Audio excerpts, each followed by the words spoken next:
السلام علیکم ورحمۃ اللہ وبرکاتہ۔ نحمده ونصلي ونسلم على رسوله الكريم اما بعد فاعوذ باللہ من الشیطان الرجیم بسم اللہ الرحمن الرحیم ولا تلقوا بأيديكم الى التهلكة واحسنوا ان اللہ يحب المحسنین۔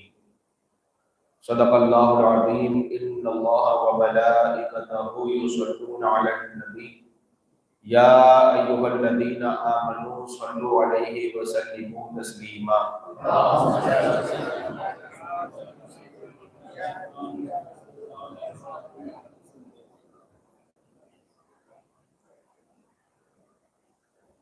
شہدائے کربلا رضوان اللہ تعالی علیہم اجمعین کے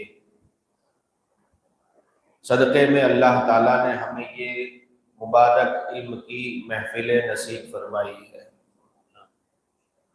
اور واقعی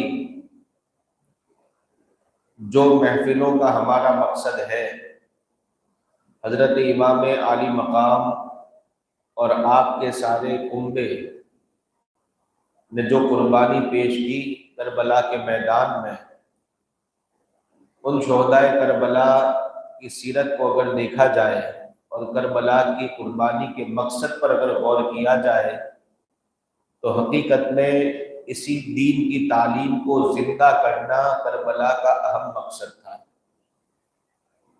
تاکہ حضور کے لائے ہوئے دین میں کوئی چینجنگ اور کوئی تبدیلی نہ ہو سکے۔ یزید کی حکومت سے امام حسین کو اختلاف کیوں تھا؟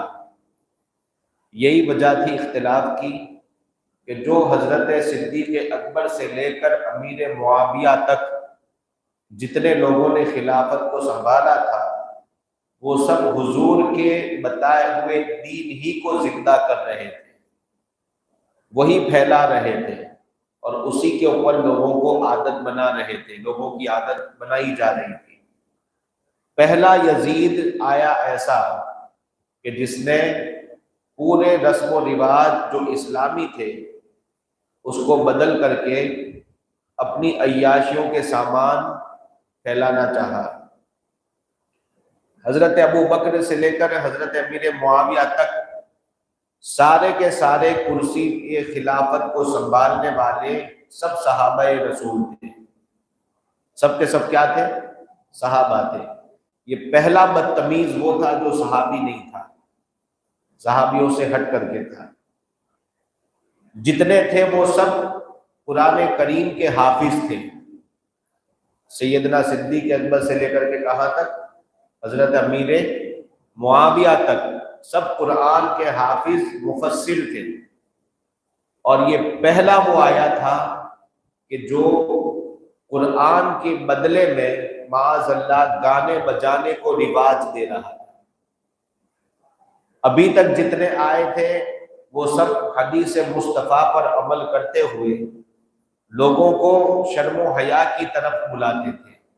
یہ پہلا وہ بے حیا تھا کہ جس نے بے حیائی کے دروازے کھولنا شروع کر دیا تھا۔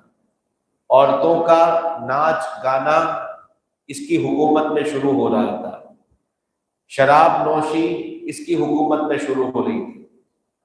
تو جو خلفائے راشدین اور اس کے بعد حضرت امیر معاویہ رضی اللہ تعالیٰ عنہ کے زمانے تک جو اسلام اپنی اصلی نورانی شکل کے ساتھ موجود تھا، یزید اس کو کیا کر رہا تھا؟ بدل رہا تھا۔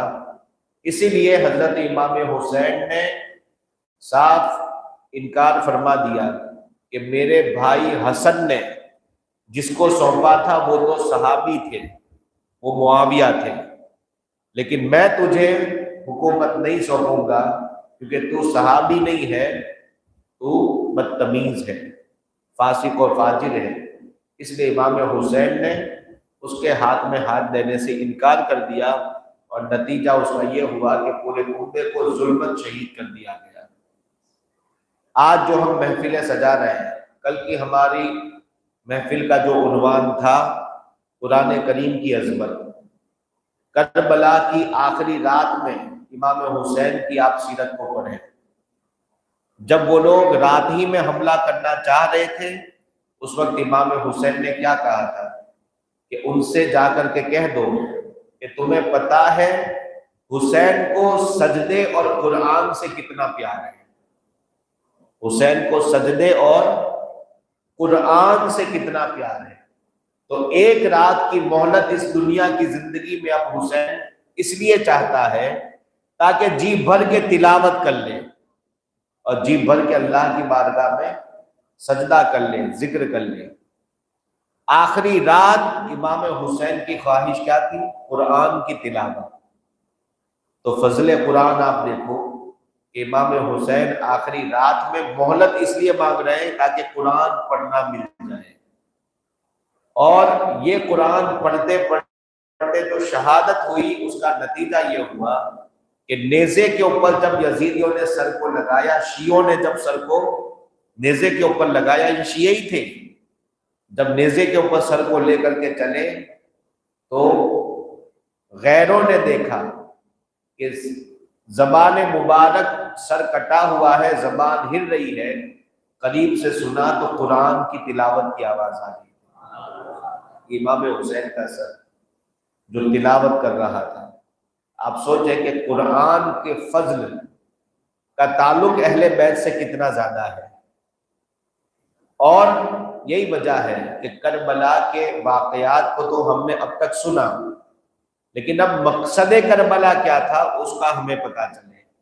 اس لیے کل کی محفل جو تھی وہ فضائل قرآن کی تھی، کیونکہ کربلا کا مقصد قرآن کی تلاوت کو عام کرنا تھا، قرآن کے فضائل کو عام کرنا تھا، تو اس مقصد کے تحت کل کی محفل ہوئی۔ آج کی محفل اس لیے ہے کہ جس لیے حسین نے یزید کے ہاتھ میں ہاتھ نہیں دیا، اور وہ کون سی بات تھی؟ اسلام کے خلاف رسم و رواج، ڈھول باجے تاشے، یہ سب اسلام کے خلاف جو رسم و رواج یزید پال رہا تھا، امام حسین کو یہ سخت ناپسند تھا، اس لیے امام علی مقام نے اس کی بیعت سے انکار کر دیا۔ تو آج جو ہم اس کے اوپر گفتگو کریں گے وہ انشاءاللہ امام علی مقام کی اللہ تعالی ہمیں خوشی عطا فرمائے گا کہ اس مقصد کے تحت ہم انہی کی تعلیم کو عام کر رہے ہیں۔ یہ ہے مقصد کربلا، کربلا کا یہ دوسرا مقصد جو آج کے موضوع کے ساتھ جڑا ہوا ہے۔ اللہ تعالیٰ حسن و خوبی کے ساتھ ہمیں حق سننے اور حق کہنے کی توفیق عطا فرمائے، اور ساتھ میں خاص طور سے جو بھی حق سنا اس پر ہمیں عمل کرنے کی توفیق عطا فرمائے۔ دیکھیں، شریعت اسلامیہ وہ شریعت ہے کہ اس سے پہلے شاید میں بتا چکا ہوں کہ یہ کبھی فطرت کو روکتی نہیں ہے، فطرت کو روکنا بے وقوفی ہے۔ فطرت سمجھتے ہیں؟ پانی کو آپ نے دیکھا، پانی کی فطرت ہے بہاؤ، پانی کی فطرت کیا ہے؟ بہنا۔ اگر پانی کے بہاؤ کو روک دیا جائے تو آپ نے اس کی فطرت کو روک دیا۔ پانی چاہتا ہے بہنا، اور جب یہ بہے گا اگر اس کو روکیں گے تو جس سے روکیں گے وہ سب توڑ پھوڑ کے نکل جائے گا۔ اس کی فطرت کیا ہے؟ بہنا۔ اگر اس کی فطرت کو زبردستی روکا گیا تو سب کی جانیں چلی جائے گی، ختم ہو جائے گی۔ اس لیے دنیا والوں کو اسلام نے نظام دیا کہ اگر تمہیں پانی سے فائدہ بھی اٹھانا ہے، روکنا بھی ہے، لیکن فطرت کے خلاف کر نہیں سکتے، تو اس کے لیے طریقے ہیں کہ آپ ڈیم بناؤ لیکن اس کے دروازے بھی رکھو تاکہ اس کا بہنا بھی جاری رہے۔ فطرت کو آپ روک سکتے، ایک دروازہ بھی کم سے کم کھلا رہے گا تو پانی کی اپنی فطرت کے مطابق وہ اندر سے بہتا رہے گا، اور وہ بہاؤ جب کنٹرول میں آ جائے گا تو اس کے ذریعے کھیتی باڑیوں کو فائدہ ہوگا۔ اور پھر اگر سارے دروازے بند کر دیے، ڈیم کو بھرنے دیا، اتنا بھرنے دیا، اس کی فطرت کو زبردستی روک کر کے رکھا تو کیا ہوگا؟ ٹوٹے گا، اور جب ٹوٹے گا اپنی فطرت سے وہ رکنے والا نہیں ہے، ٹوٹے گا تو پھر جو کھیتیاں یہی پانی بڑھا رہا تھا، اسی کو یہ کیا کرے گا؟ نیست و نابود کرے گا۔ تو فطرت کو روکنا یہ بے وقوفی ہے، اور فطرت کو صحیح دشا دینا یہ عقل مندی ہے۔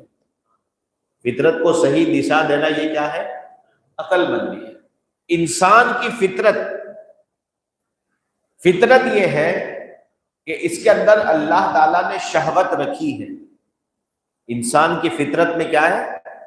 عام انسانوں کے اندر یہ ہے کہ شہوت رکھی ہوئی ہے۔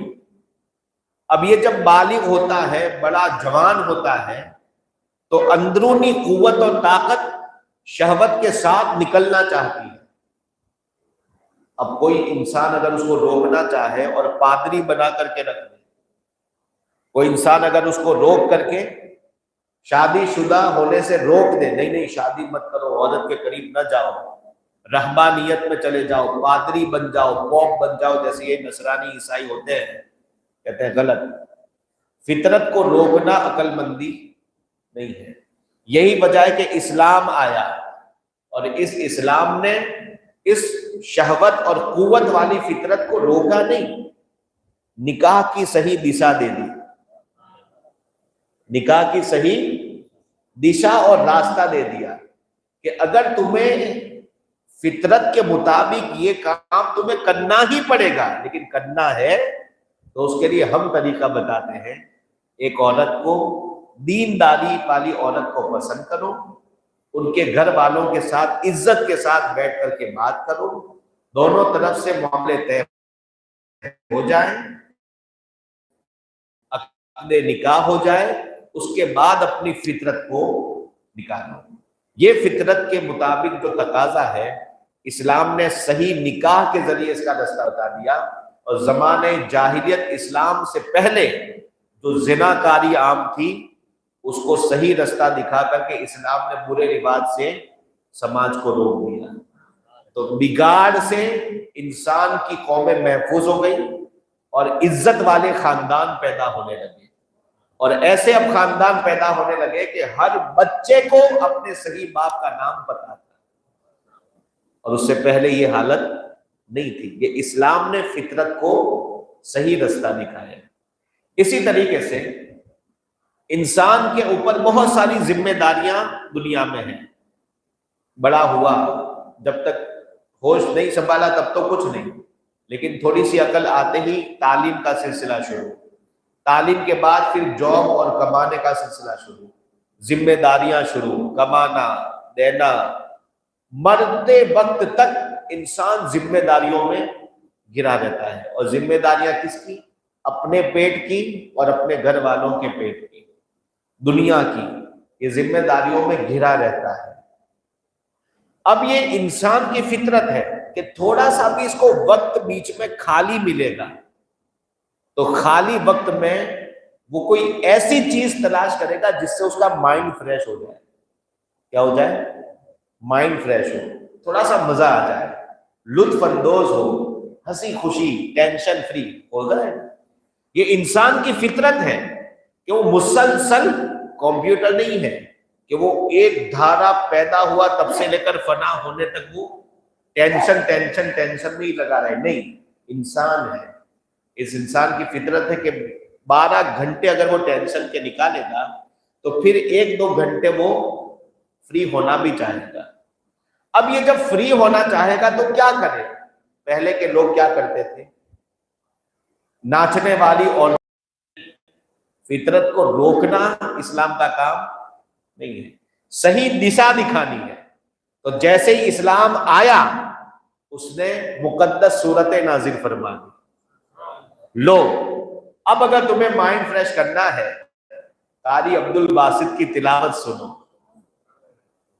اگر تمہیں مائنڈ فریش کرنا ہے، مصطفیٰ کریم کی مدح سرائی کرو، نعت کی محفلیں سجاؤ، جھومو، اور اولیاء کی منقبتیں پڑھو، یہ سب کام کرو، تمہیں مزہ آ جائے گا۔ غریب نواز کی منقبت پڑھو، امام حسین کی منقبت پڑھو، یہ شعر شاعری یہ سب ہوگا تو انسان کا مائنڈ فریش ہو جائے گا، اور وہ بھی فریش ایسی چیزوں سے کہ جس کے فریش کرنے میں بھی اللہ ثواب عطا فرما رہا ہے نا۔ حضور اکرم صلی اللہ علیہ وسلم کے پاس ایک بوڑھی عورت آئی. حضور نے پریکٹیکل کر کے سب کو دکھایا ہے. دیکھو, فطرت کو روکنے کے لیے اسلام نہیں آیا, فطرت کو صحیح دشا دکھانے کے لیے آیا. آقا کریم صلی اللہ تعالی وسلم کی بارگاہ میں ایک عورت آئی, بوڑھی عورت آ کر کے کہتی ہے کہ یا رسول اللہ میرا ٹھکانہ کہاں ہے, کیا میں جنت میں جاؤں گی؟ حضور صلی اللہ علیہ وسلم نے اس جگہ پر دیکھو ساری امت کو یہ بتایا کہ اسلام کی فطرت کیا ہے. اسلام کی فطرت یہ ہے کہ ہر کام میں وہ صحیح رستہ دکھاتا ہے, غلط فحش بری چیزوں سے روکتا ہے اور اس کے ساتھ فطرت پر عمل کرنا سکھاتا ہے. حضور صلی اللہ علیہ وسلم ارشاد فرماتے ہیں نہیں بوڑھی جنت میں نہیں جائے گی. حضور نے کیا فرمایا؟ بڑھیا جنت میں نہیں جائے گی.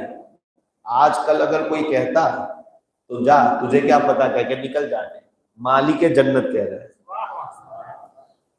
اور سننے والی وہ صحابیہ ہے, رونے لگی کہ حضور نے کہہ دیا تب تو اب گئے کام سے. جس کو حضور جنت ہی کہتے ہیں وہی جنت جاتا ہے, اور جس کو حضور کہتے ہیں جنت نہیں ملے گی تو نہیں ملے گی. بوڑھی زانو قطار رونے لگی. جیسے ہی رونے لگی حضور فرماتے ہیں ارے رو مت, بڑھیا نہیں. حضور نے مذاق کرنے کا طریقہ سکھایا, مذاق کرنے کا طریقہ سکھایا کہ مذاق ہو تو کیسا ہو جس میں کوئی برے الفاظ نہ ہو, جھوٹ نہ ہو, سچائی ہو, اور ساتھ ساتھ میں ہنسنے والی بات بھی ہو جائے. بات سمجھ آئی؟ تو حضور صلی اللہ علیہ وسلم نے کہا کہ نہیں بڑھیا جنت میں نہیں جائے گی. کیا جھوٹ کہا, غلط کہا؟ نہیں, کیونکہ جتنے بھی جنتی ہوں گے وہ سب جوان ہوں گے. 80 سال 90 سال 100 سال کے بھی بوڑھے جو مریں گے, مومن مسلمان سنی, جب ان کو جنت میں لے جایا جائے گا تو وہ 27-28 سال کے نوجوان ہو کر کے جائیں گے. بات سمجھ میں آپ کو؟ تو سب حالت جوانی میں جنت میں جائیں گے. اس لیے حضور اکرم صلی اللہ علیہ وسلم نے فرمایا کہ بڑھیا جنت میں تو مذاق بھی ہوا اور جھوٹ بھی نہیں ہوا. تو یہ سارے طریقے ہیں. ایک صحابہ کرام خلفائے راشدین کے تعلق سے ایک حکایت میں نے کہیں پڑھی ہے کہ حضرت علی رضی اللہ تعالیٰ عنہ کا قد مبارک جو ہائٹ تھی وہ بہت زیادہ لمبی نہیں تھی, اور اسی کے مقابل حضرت صدیق اکبر اور حضرت عمر فاروق یہ دونوں کی ہائٹ تھوڑی اونچی تھی. ایک روز ایسا ہوا کہ خلفائے راشدین تینوں ساتھ میں تھے, ادھر ابو بکر, ادھر عمر, اور بیچ میں حضرت علی تھے. تو حضرت ابو بکر یا حضرت عمر نے کہا علی بیننا کالنون فی لنا, علی بیننا کالنون فی لنا, علی ہم دونوں کے بیچ میں ایسے ہیں جیسے لنا میں نون ہوتا ہے. لنا میں نون ہوتا ہے. اب لنا قرآن میں کیسے لکھتے ہیں؟ لام, پھر نون, پھر الف. سمجھے؟ پہلے لام لمبا, پھر نون آدھے تک کا, پھر الف لمبا, ہے نا. تو علی ہم دونوں کے بیچ میں ایسے ہیں جیسے لنا کے بیچ میں نون ہوتا ہے. حضرت علی نے بڑے ادب سے, اور دوستانہ بھی تھا, کہتے ہیں حضور اگر وہ نون نہ ہو تو پھر لا ہو جائے گا, نون نکل جائے تو پھر کیا ہو جائے گا؟ لا. نون نکل جائے تو لام الف مل جائیں گے. لام الف کا مطلب ہوتا ہے لا, نہ یہ رہے گا نہ وہ رہے گا. لا کا مطلب ہوتا ہے نہیں, پھر کچھ نہیں رہے گا. بس بھائی, تو یہ صحابہ کرام کے بھی مذاق کا انداز تھا. تو کتنی پاکیزہ یہ سب محفلیں ہوتی تھی. تو بتانے کا مقصد یہ ہے کہ اسلام نے فطرت کے اوپر زور زبردستی بند کرنے کا قبضہ نہیں کیا ہے, بلکہ اس کو صحیح رستہ دکھایا ہے. یہی وجہ ہے کہ شادیوں کے موقع پر انصار کی عورتیں اور انصار کے قبیلوں کے اندر بہت کچھ پہلے ہوتا تھا، لیکن حضور اکرم صلی اللہ علیہ وسلم نے جو غلط تھا سب کو بند کروا دیا. اور ان کی ایک عادت یہ تھی کہ وہ اپنے پرانے بہادر، جو قبیلے کے بہادر ہوتے تھے، خاندان کے بہادر، ان کی بہادری کے شعر اپنی اپنی شادیوں میں پڑھتے. یہ ایک انصار کی شادیوں میں طریقہ تھا. یہی وجہ ہے کہ بخاری شریف کی حدیث پاک ہے کہ حضور اکرم صلی اللہ تعالیٰ علیہ وسلم نے ایک ایسی شادی میں شرکت فرمائی جہاں بچیاں شہدائے احد کی بہادری کے شعر پڑھ رہی تھی. احد میں شہید ہونے والے اور شریک ہونے والے بہادروں کے شعر پڑھ رہی تھی. حضور صلی اللہ علیہ وسلم خود اس محفل میں بیٹھ گئے اور کہا پڑھو. کیوں؟ کیونکہ اس کے اندر کوئی میوزک نہیں تھا، کوئی بے حیائی نہیں تھی، عورتوں مردوں کا بے پردگی والا اختلاط اور ملن نہیں تھا. بچیاں چھوٹی تھی، خاندان والوں کے بہادروں کی شعر پڑھ رہی تھی، کفر کے ساتھ جو جنگ ہو رہی تھی اس کی بہادری بیان کر رہی تھی. اور اسی کے بیچ میں جب دیکھا کہ حضور آ گئے تو ایک بچی جو ذہین و فطین تھی اس کے زبان سے اور اس نے اب ایسی شعر پڑھا. جب حضور کو آتے ہوئے دیکھا تو اپنے شہیدوں کی بات کو چھوڑ کر کے، خاندان والوں کی بات کو چھوڑ کر کے سیدھی حضور کی تعریف پر آ گئی اور کہنے لگی وَفِينَا نَبِيٌّ يَعْلَمُ مَا فِي غَدِي. بخاری کی حدیث ہے. کہنے لگی شعر ہی شعر میں، اور ہمارے بیچ میں ایسے نبی ہیں جو کل کے غیب کی خبریں ہم کو بتاتے ہیں. انداز حدیث کو دیکھنا اور سمجھ لینا. مجھے یقین ہے بہا نہیں سمجھائے لیکن آپ سمجھ جاؤ گے. حضور صلی اللہ علیہ وسلم نے جیسے ہی سنا کہ اپنے بہادر شہیدوں کی باتوں کو چھوڑ کر کے انہوں نے میری تعریف شروع کر دی، تو حضور تو آئے تھے وہ سننے کے لیے. حضور صلی اللہ علیہ وسلم ارشاد فرماتے ہیں کہ اس کو رہنے دو، دئی ہادی، اس کو چھوڑو، وہ جو پہلے پڑھتے تھے وہی پڑھو، وہ جو پہلے پڑھتے تھے وہی پڑھو. یہ حدیث وہابی تک پہنچی. یہ حدیث کس جگہ تک پہنچی؟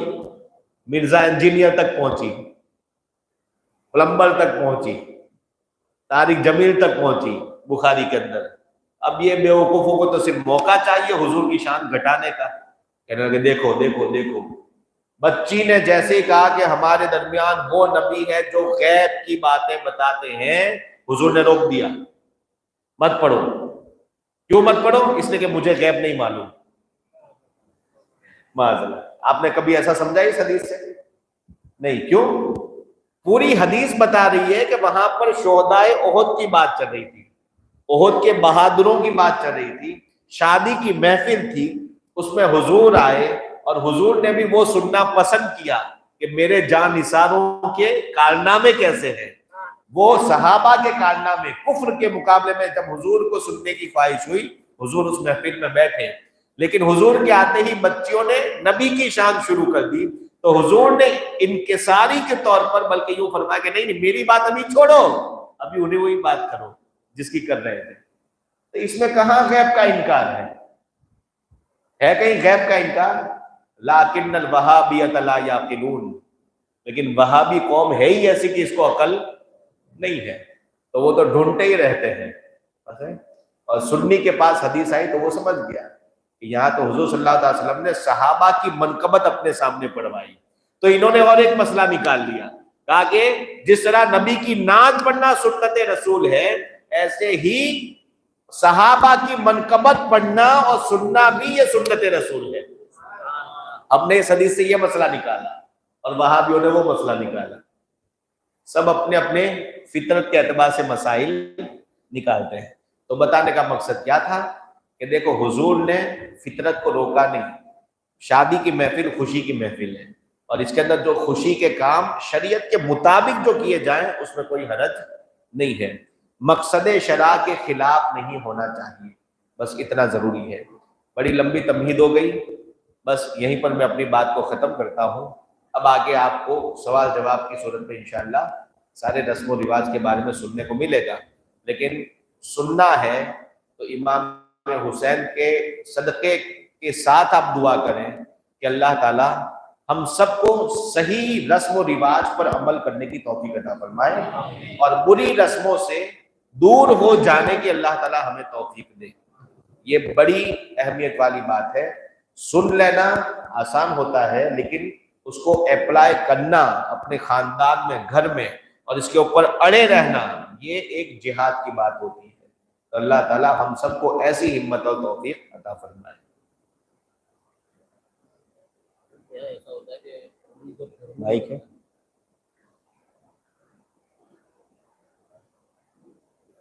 کیا مائک ہو تو لے لو، ورنہ کوئی نہیں۔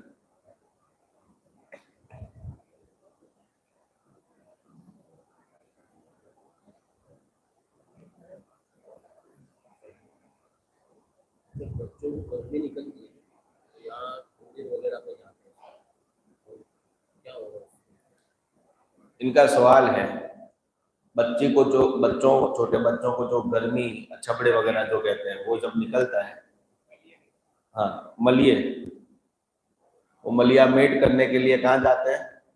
بت خانوں میں، مندروں میں، بھوؤں کے پاس، ٹھیک ہے۔ حضور اکرم صلی اللہ تعالی علیہ وسلم ارشاد فرماتے ہیں، من اتا کاہنن او نجومین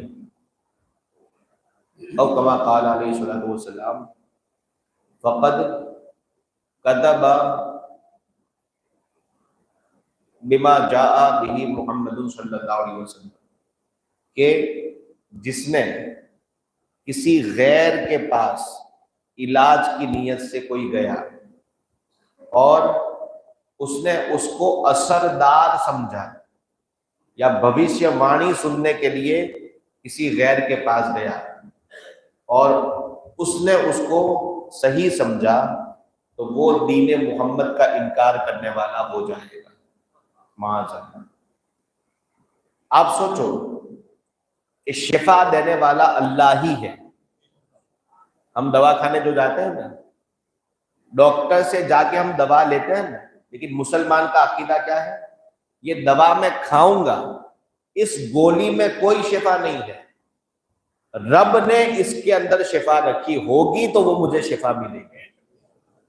اور اللہ تعالیٰ نے جو دوائیں دنیا والوں کو عطا کی ہے، اس لیے ضروری یہ ہے لوگوں کے اوپر کہ جس چیز کو جس کا ریزن بنایا ہے اس کو وہی استعمال کریں۔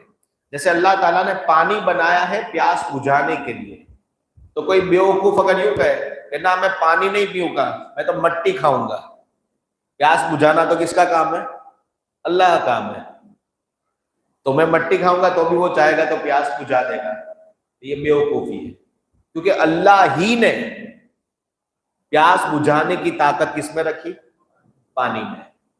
تو آپ پانی پیو گے، وہ آپ سبب پر عمل کرو گے، اور اس کے اندر اثر دینا یہ تمہارے رب کا کام ہے، ٹھیک ہے۔ اسی طریقے سے آپ دوا استعمال کرو، کیوں؟ اس لیے کہ دوا کو اللہ تعالیٰ نے اسی لیے اتارا ہے کہ وہ بیماری کے شفا بنے، علاج بنے۔ پھر آپ کہو گے کہ نہیں میں تو مورس چاٹوں گا تو میری بیماری نکلے، شفا دینے والا تو اللہ ہے، کہیں گے بے وقوف، اللہ تعالیٰ نے اس کو مٹھاس کے لیے بنایا ہے اور اسے شفا کے لیے رکھا ہے، تو یہ کھائے گا تب تجھے اللہ شفا عطا فرمائے گا۔ تو وہ دوا کھائے اور پھر امید اللہ سے رکھے کہ مولا یہ میں نے کھا تو لی، لیکن مجھے پتا ہے کہ اس کا کوئی اپنی طاقت نہیں ہے، تو اس کے اندر شفا عطا فرما دے۔ تو اللہ تعالیٰ اس کے اندر کیا عطا فرما دیتا ہے؟ شفا عطا فرما دیتا ہے۔ تو یاد رکھیں کہ شفا دینا کس کا کام ہے؟ اللہ کا کام۔ اللہ نے جو قرآن نازل فرمایا اس کے بارے میں رب خود ارشاد فرماتا ہے فیہ شفاء للناس، اس قرآن کی ایک ایک آیت کے اندر لوگوں کے لیے شفا ہے، ہر بیماری سے شفا اس کے اندر رکھی ہوئی ہے۔ اللہ تعالیٰ نے شہد اتارا ہے، مد، شہد عطا فرمایا، اور اس کے بارے میں ارشاد فرمایا کہ یہ بھی لوگوں کے لیے کیا ہے؟ شفا ہے۔ تو قرآن شفا دیتا ہے، شہد سے شفا حاصل ہوتی ہے، کیونکہ اصل شافی ہے اللہ کی ذات۔ اب کوئی شخص اگر کسی غیر کے پاس جائے، اب وہ غیر کرتا کیا ہے؟ معاذ اللہ وہ اپنے پتھر کی مورت سے مدد چاہتا ہے، وہ جو منتر وغیرہ جو پڑھتا ہے اس کے اندر نر شرکیہ جملے ہوتے ہیں کہ فلاں مجھے یہ دے دے، فلاں اس کو یہ کر دے، کس سے مدد لیتا ہے؟ غیر اللہ سے۔ یہاں غیر اللہ صحیح ہے کہ وہ غیر اللہ سے مدد لیتا ہے، اللہ کے دشمنوں سے، مورت سے، اور وہ معاذ اللہ اس کو آپ بیٹھ کر کے یہ عقیدہ رکھتے تبھی ہے کہ وہ جو نب کا یہ عقیدہ ہو گیا وہ سیدھا کافر، وہ مسلمان رہا ہی نہیں، سیدھا کیا ہو گیا؟ کافر ہو گیا۔ اللہ تعالی ہم سب کو نیک توفیق عطا فرمائے۔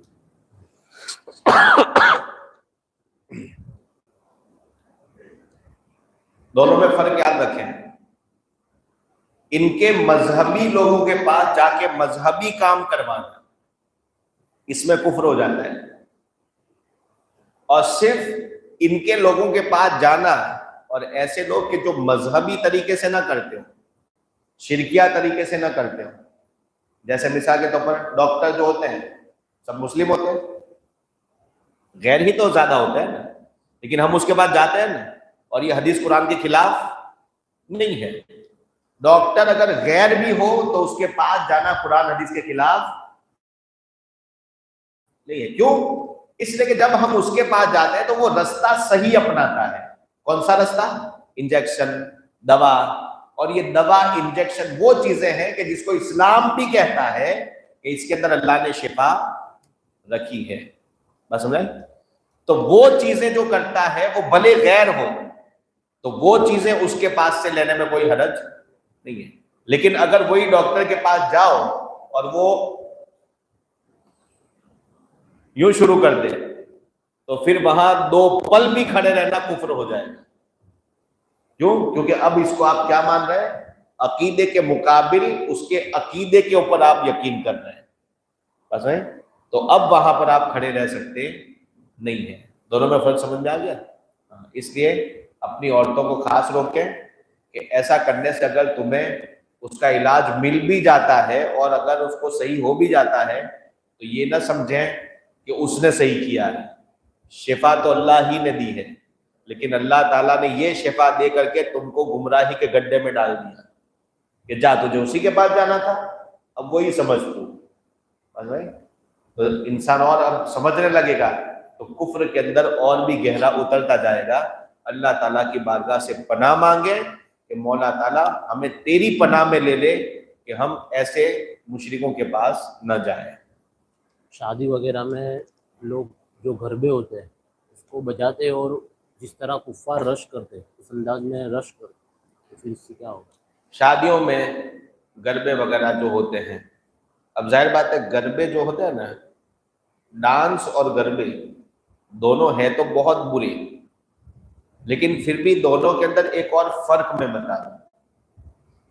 گربا جو ہوتا ہے وہ ان کا مذہبی خاص ہوتا ہے، اور جو ڈانس جو ہے وہ ساری قوموں کا ایک کامن گناہ ہے، کسی کا وہ مذہبی نہیں ہے، سب فاسق اور فاجر اور برے لوگوں کا کامن طریقہ ہے کیا؟ ڈانس۔ لیکن جو گربا ہے وہ گربا کیا ہے؟ خاص مذہبی طریقہ ہے، مذہبی ناچ ہے، کس کے لیے؟ دیوتاؤں کو خوش کرنے کے لیے۔ تو یہ جو مذہبی ناچ ہے اس سے بچنا اور بھی زیادہ ضروری ہے، اور اس کے اندر گناہ اور بھی زیادہ سخت ہے، اور اگر اس میں کسی کی نیت یہ آ گئی کہ جیسے وہ لوگ کرتے ہیں ایسے ہم کرتے ہیں تو سیدھا اسلام سے ہی گیا، کیونکہ غیر کو خدا مان لیا۔ اور اگر وہ نہیں کرتا لیکن جس پر کر رہا ہے اس میں بج یہی رہا ہے، جو ساؤنڈ ہو رہا ہے، کیسٹ جو بج رہی یا جو گا رہا ہے اس میں وہی بتوں کی تعریف ہو رہی ہے اور اس کے بارے میں سب بولا جا رہا ہے، اور گربے جو بجائے جاتے ہیں اس میں 90% ایسا ہوتا ہے کہ کفریہ کلمات ہی ہوتے ہیں۔ اس بجانے کے اوپر جو جھوم جھوم کر کے لوگ گربے کھیلتے ہیں تو جتنے کھیلنے والے، جتنے اس پر خوش ہونے والے، سب پر شریعت کا حکم یہ ہے کہ سب کو دوسری بار کلمہ پڑھنا پڑے گا، توبہ کرنی پڑے گی، اور جس جس کے نکاح ہو گئے ہیں سب کے ٹوٹ گئے، دوبارہ سب کو نکاح کرنا پڑے گا۔ یعنی ایک نکاح کروانے گئے تھے، سب قربان کر کے آ گئے۔ ایک نکاح کروانے گئے تھے، سب اپنے اپنے بھی توڑ کر کے آ گئے۔ یہی ہوا نا۔ تو اس لیے ایسی سنگین جرم والی چیزوں سے بچیں۔ اللہ تعالیٰ سب کو نیک ہدایت عطا فرمائے۔ جب بارات لے کے جاتے ہیں تو دولہے کے ہاتھ میں مہندی لگاتے ہیں، تو بارات لے کر کے جب جاتے ہیں تو دولہے کے ہاتھ میں مہندی لگاتے ہیں۔ اچھا، کئی ساری خرابیاں اس کے اندر ملی ہوئی ہیں۔ سب سے پہلا تو یہ کہ حضور اکرم صلی اللہ علیہ وسلم کی حدیث ہے کہ المتشبہون من الرجال بالنساء والمتشبہات من النساء بالرجال، لعنت ہے ان مردوں پر جو عورتوں جیسے کام کریں، اور لعنت ہے ان عورتوں پر جو مردوں جیسی شکل بنائیں۔ یعنی جنس ٹی شرٹ پہننے والی عورت پر بھی لعنت، بوائے کٹ بال کروانے والی عورت پر بھی لعنت، اسی طریقے سے مہندی لگانے والے اور چوٹیوں جیسے بال رکھنے والے مردوں پر بھی لعنت۔ ٹھیک ہے؟ کیوں؟ اس لیے کہ ان لوگوں نے عورتوں جیسا کام کیا۔ اور مہندی لگانا یہ خاص کس کے لیے ہے؟ عورتوں کے لیے۔ مہندی بنی کس کے لیے؟ عورتوں کے لیے۔ اور یہ مرد ہو کر کے مہندی جب لگاتا ہے تو یہ اپنے آپ کو کس کے جیسا ثابت کرتا ہے؟ عورت جیسا۔ اس لیے وہی لعنت والی حدیث میں یہ بھی آ جائے گا کہ وہ مہندی باقاعدہ لگواتا ہے۔ تو سب سے بڑی بات تو یہ ہے، اور افسوس اور تعجب کی بات ہے کہ بھئی دولہا بن کے جاتا ہے، مرد بن کے جاتا ہے۔ گھر سے جب جاتا ہے تو کیا بن کے جاتا ہے؟ مرد ہوتا ہے، اور وہاں پہنچتے ہی ابھی سے کیا ہار مان گیا، ابھی سے کون سی آفت آ گئی کہ اتنا ڈر گیا کہ اپنے آپ کو بیوی سمجھنے لگا۔ بات سمجھے؟ یہ تو مردانگی کے خلاف ہے کہ ابھی سے تم نے ثابت کر دیا کہ میں عورت اور تو میرا مرد۔ معاذ اللہ۔ تو یہ سب اچھے باغیرت مردوں کی عادتیں نہیں ہوتی ہیں۔ سب سے مین برائی تو یہی مہندی لگانا۔ دوسری مین برائی کہ لگانے والے بھی مرد نہیں ہوتے۔ کون ہوتی ہے؟ جوان لڑکیاں ہوتی ہیں، اور وہ بھی ایسی لڑکیاں کہ جس کے ساتھ ایک نظر اٹھا کر کے دیکھنا بھی اس کے لیے کیا ہے؟ حرام ہے۔ ایسی لڑکیاں لگانے کے لیے آتی ہیں، اس کا ہاتھ تھامتی ہیں، اس کے اوپر لگاتی ہیں، بے پردگی، بے حیائی، معاذ اللہ، یہ کیا کیا لگا رکھا ہے۔ شادی تو حضور کی سنت ہے، اور سنت رسول ہے کیوں؟ تاکہ تمہیں ان بے حیائیوں سے روکنے کا رستہ حضور نے عطا فرما دیا۔ اور یہ جو بے حیائی سے رکنے کا جو عقد نکاح ہے، اسی میں تم نے بے حیائی کے کام نکالے۔ معاذ اللہ، یہ تو مقصد ہی سے الٹا ہو گیا۔ اس لیے ایسے گناہوں کے کام نہ کریں۔ اب اگر کوئی انسان یوں سوچتا ہے کہ ہم نے صرف شادی شروع ہونے سے پہلے نعت کی محفل لگوائی، ڈی جے نہیں لگوایا، ڈی جے کے بدلے ہم نے نعت کی محفل سجا دی، لیکن وہ نعت کی محفل ہونے کے بعد پھر مہندی بھی لگوائی، جوتے بھی چھپوائے، لڑکیاں آ کر کے مہندیاں لگا رہی ہیں، سب کچھ بعد میں، صرف ڈی جے نہیں ہوا، باقی سب ہو رہا ہے۔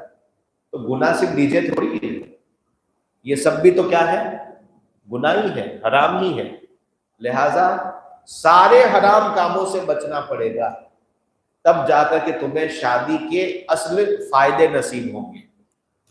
ورنہ وہ جو جا کے مہندی لگواتا ہے، 1 مہینے 2 مہینے تک مرد بن کے رہتا ہے، اور اس کے بعد جیسے ہی بیوی کی دادا گیری شروع ہوئی، اب اس کو ایسا لگتا ہے کہ وہ مہندی کا اثر اب آ رہا ہے، بس بھائی اب وہ مہندی کا اثر آئے گا ہی, وہ مہندی رنگ دکھائے گی, کیونکہ تم نے تو ثابت خود سسرال میں جا کر کے پہلے ہی لگوا لی ہے اور خود کو سرنڈر کر لیا ہے. تو یہ سب قرآن کا ارشاد ہے, وما اصابتکم من مصیبت فبما کسبت ایدیکم, تم پر جو بھی مصیبت آتی ہے وہ تم اپنے ہاتھوں سے لاتے ہو اور تمہارے عمل کا یہ بدلہ ہے. اس لیے شادیاں ہونے کے بعد کوئی یہ نہ کہے کہ بہت دھام دھوم سے شادی کی تو کوئی کو برا لگ گیا, کوئی کی نظر لگ گئی, کسی نے کچھ کر دیا. کسی کو کچھ کرنے کی ضرورت نہیں پڑتی, خود انسان ہی اتنا کافی ہوتا ہے کرنے کے لیے. اپنے آپ کو برباد کرنے کے لیے خود انسان خود ہی کافی ہوتا ہے. اتنے گناہ کرتا ہے, اتنے گناہ کرتا ہے کہ وہ خود برباد ہونے کے لیے کافی ہے, اس کو کسی اور کو کچھ کرنے کی ضرورت پڑتی نہیں ہے. بس اتنا سمجھ جائے تو بہت بھلا ہو جائے گا انسان کا. مردوں کو پیٹھی لگاتے ہیں, مردوں پیٹھی لگانا, دیکھو ایک میں نے کہا نا فطرت سے اسلام نہیں روکتا ہے. شریعت کے مقاصد میں ایک ہے کہ بھائی جب شادی ہو تو دولہے کی بھی خواہش ہوتی ہے کہ بیوی کے سامنے جب پہلی بار جائے, پھر بعد میں بھلے دھوپ کے اندر کما کما کر کے پھر کالے ہونے کی عادت ہو جائے اس کو, لیکن پہلی بار جب وہ ملے جائے تو ہر ایک کی خواہش ہوتی ہے کہ بالکل اسمارٹ ہینڈسم بیوٹیفل ہے نا, ایسا ہو کر کے جائے. ہوتی ہے نا سب کو خواہش. جیسے عورت کے لیے تو ہے ہی خوبصورتی کہ اس کے لیے بھی گھر والے پسند کرتے ہیں کہ جب وہ پہلی بار اپنے شوہر کے سامنے ظاہر ہو تو ایسی ہو کہ بالکل چمکتا چاند نظر آئے. تو مرد کی بھی خواہش ہوتی ہے کہ اچھا لگے, خوبصورت لگے, عورت کی بھی خواہش ہوتی ہے کہ اچھی لگے, خوبصورت لگے. تو خوبصورت لگنے کے لیے جو جائز طریقہ ہے اس میں سے ایک طریقہ پہلے کے لوگ یہ کرتے تھے کہ ہلدی ایک ایسی چیز ہے جس میں کافور کہتے ہیں, کافور, اس کا پاؤڈر کچھ ملا دیا جائے اور کچھ ایسی دو چار چیزیں ملا کر کے چہرے اور جلد پر جب ملی جائیں تو جتنا میل کچیل باہر کا جو لگا ہوتا ہے وہ سب کیا ہو جاتا ہے, ختم ہو جاتا ہے. کلر تو جو ہے وہی رہنے والا ہے, اس میں کوئی چینجنگ آنے والی نہیں ہے. اس کے اوپر اللہ کا شکر ادا کریں کہ اللہ تعالیٰ نے ہمیں اس حال میں رکھا, وہی بہتر ہے نا. جس کو جو رنگ اللہ نے عطا فرمایا, صبغۃ اللہ ومن احسن من اللہ صبغہ, چہرے اور چمڑی کے رنگ کا اعتبار نہیں ہے, حقیقت میں اللہ کے رنگ کی فضیلت ہے. اللہ کا رنگ کیا ہے؟ اللہ کا تو کوئی رنگ ہوتا نہیں ہے, وہ تو رنگوں سے پاک ہے. تو پھر قرآن کہتا ہے کہ اللہ کے رنگ میں رنگ جاؤ. اللہ کا رنگ کون سا؟ جو نبی کی سنتوں کا ڈھنگ ہے وہ اللہ کا رنگ ہے. یعنی نبی کی سنتوں کو اپنا لو, داڑھیاں رکھ لو, یہ بہترین اللہ کا رنگ ہے. چہروں کو سنت رسول کے مطابق سجا لو, جسموں کو سنت رسول کے مطابق لباس دے دو, طریقے اپنا لو, یہ اللہ کا رنگ ہے. ورنہ اگر کالے رنگ میں کوئی برائی ہوتی تو ہرگز بلال حبشی کالے نہ ہوتے. اور حضرت بلال حبشی کا یہ رنگ تھا, اس کا مطلب کالے میں بھی فضیلت ہے. تو بہت سارے لوگ یہ کوشش کرتے ہیں کہ بھائی رنگ چھوٹنے والا نہیں ہے, وہ تو قدرتی جو ملا ہے وہی رہے گا. اب اسی کے اندر خوبصورت بننا چاہو, میل کچیل کو اگر نکالنا چاہو تب اس کا طریقہ ہے کہ ہلدی وغیرہ انسان اپنے ہاتھوں سے کٹوری میں بھگا کر کے نکال کر کے مل لے, یا بہت زیادہ اگر مذاق مستی اگر سوجی ہے تو اس کے جو دوست اور احباب ہیں یا بھائی ہے, گھر والی بہن ہے نا, یہ سارے لوگ قریب آ کر کے کیا ہے کہ لگا دیا. یہ بھی کیا ہے ایکسٹرا میں بتا رہا ہوں, حقیقت میں یہ سب بھی ہے نہیں, لیکن میں ایکسٹرا کہہ رہا ہوں کہ بہت زیادہ اگر آپ میں سے باہر ہو گئے تو کم سے کم یہ کریں کہ جو دوست اور احباب ہے وہ لگا دیں. اور ماں بہن یہ سب تو ہاتھ نہیں لگا سکتے, لیکن کم سے کم ہاتھ کو تو چھو سکتے ہیں. تو ہاتھ, چہرہ, جہاں پر بہنوں کو چھونے کی اجازت ہے, سگی بہن کو, چچیری نہیں, ماموں ذات, خالہ ذات نہیں, کون سی بہن؟ سگی بہن, ٹھیک ہے, یا دوست اور احباب اور بھائی. انہوں نے اگر مستی مذاق اور کچھ خوشی کی وجہ سے آ کر کے تھوڑا تھوڑا لگا دیا تو جس میں کسی غیر محرم کا ہاتھ لگا نہیں ہے. جو چیز استعمال کی ہے وہ بھی کوئی ناجائز چیز نہیں ہے، کوئی چیز پھینکنے میں گئی نہیں ہے، یعنی فضول خرچی ہوئی نہیں ہے، اور مقصد بھی جو ہے وہ اچھا لگنا ہے، میل کچیل چھڑانا اور نکھار آنا، اس مقصد کے لیے لگایا۔ صرف یہ مقصد نہیں ہے کہ یہ پیٹھی لگنی چاہیے ورنہ شادی نہیں ہوتی ہے، یہ نہیں، بلکہ خوبصورت لگنے اور چہرے کے نکھار کے لیے، سجنے کے لیے، اگر یہ ان مقصد کے ساتھ، ان شرطوں کے ساتھ اتنا ہی اگر کام کیا تو اس میں کوئی غلط نہیں ہے، یہ جائز ہے۔ لیکن رنگ اڑانا اور اس میں کچھ مکس کرنا جس کا کوئی مقصد نہیں ہوتا ہے، فضول خرچیاں ہوتی ہے، پھر لگانے والے بھی معاذ اللہ ایک دوسرے کے اوپر، عورتیں مرد کے اوپر، مرد عورتوں کے اوپر، دولہا تو بیچارہ کہاں اپنے سے سیٹ کر لیتا ہے اور یہ اپنے سیٹ کرتے رہتے ہیں۔ تو یہ جتنے بھی حرام اور ناجائز رشتے ہیں یہ سب کے سب کیا ہے؟ حرام ہے۔ اس لیے اگر یہ دیکھے کہ اگر میں تھوڑی ہلدی جائز والی بھی نکالوں گا تو میرے گھر والے کنٹرول سے باہر چلے جائیں گے اور وہ لوگ رکیں گے نہیں، وہاں پر تو شریعت ایسا کہتی ہے کہ یہ بھی تو مت کر، رات میں سوتے ہو کہ اندر روم میں جا کے اکیلے لگا لینا، لیکن ابھی کر نہیں سکتے کیونکہ اس کی وجہ سے خرافات پیدا ہوں گے، ہے نا؟ تو خرافات کی وجہ سے جائز کاموں سے بھی کبھی رکنا ضروری ہو جاتا ہے، ٹھیک ہے؟ سونے کی انگوٹھی پہنتے ہیں، اور دوسرا جب امبوئی ہٹ جاتی ہے تو دکھتے تانبے کی انگوٹھی پہنتے لوگ کہ امبوئی صحیح ہو جائے، اسے پہن کر نماز پڑھنا اور وہ پہننا کیسے؟ ان کا سوال ہے کہ جیسے امبوئی کسی کی کھسک جاتی ہے تو بہت سارے لوگ تانبے کی انگوٹھی پہنتے ہیں اور پہناتے ہیں کہ اس سے صحیح ہو جائے۔ دیکھیے، لا شفاء فی الحرام، قاعدہ یاد رکھیں، حرام چیز میں شفا ہے ہی نہیں، کوئی بھی حرام چیز میں شفا۔ اور تانبے کی انگوٹھی مرد کے لیے تو مرد کے لیے، عورتوں کے لیے بھی کیا ہے؟ حرام، عورت بھی نہیں پہن سکتی۔ اور جب یہ انگوٹھی زیور تانبے پیتل کا کوئی پہن ہی نہیں سکتا، نہ مرد نہ عورت، تو پھر اس سے علاج کی تو کوئی۔ اسی سے یاد آیا، بہت ساری درگاہوں پر کڑے ہوتے ہیں علاج کے، یہ کڑا اتنے دن تک پہننا ہے، معاذ اللہ، یہ ایسے ہی باپو لوگ کرتے ہیں جس کو شریعت کا ایک نقطے کا بھی علم ہوتا، صاحب مزار ان سے ناراض ہوتے ہیں، بس میں کیونکہ جو مزار والے اللہ کے ولی ہیں، ولی وہی ہوتے ہیں جو شریعت کے پابند ہوتے ہیں، اور یہ اوپر کے جو مجاور ہوتے ہیں، یہ مجاور اگر شریعت کے مطابق ہے، ایسا تو بہت سوچنا بھی اب مشکل ہو گیا ہے، کون سا مجاور تم کو شریعت کے مطابق ملے گا، ہے نا؟ مجاور بیشتر اکثر جگہوں پر جاہل جھپٹ، بالکل ایسے کہ جن کو صرف اور صرف اتنا معلوم ہے کہ بھئی ہم مسلمان ہیں، اب کیسے مسلمان ہیں وہ بھی ان کو پتا، اسلام سلامت کیسے رہتا ہے وہ بھی ان کو پتا نہیں ہے۔ اور وہ لوگ جس نے نہ کبھی نماز پڑھی، نہ جس کو پاخانہ کر کے پاکی حاصل کرنے کے صحیح طریقے معلوم ہیں، ان کے پاس ہماری قوم جاتی ہے، اور وہ بابا جب کہتے ہیں کہ لو یہ کڑا پہن لو، تو یہ ان کو پتہ نہیں کیا ہو جاتا ہے کہ ہاں بھئی سوچو تو صحیح، یہ کڑا جو تمہیں پہنایا جا رہا ہے وہ حضور اکرم صلی اللہ علیہ وسلم اس سے سخت ناراض ہوتے ہیں، اور جس سے حضور ناراض ہو جائیں اس پہ تمہیں شفا ملے گی؟ ہرگز نہیں۔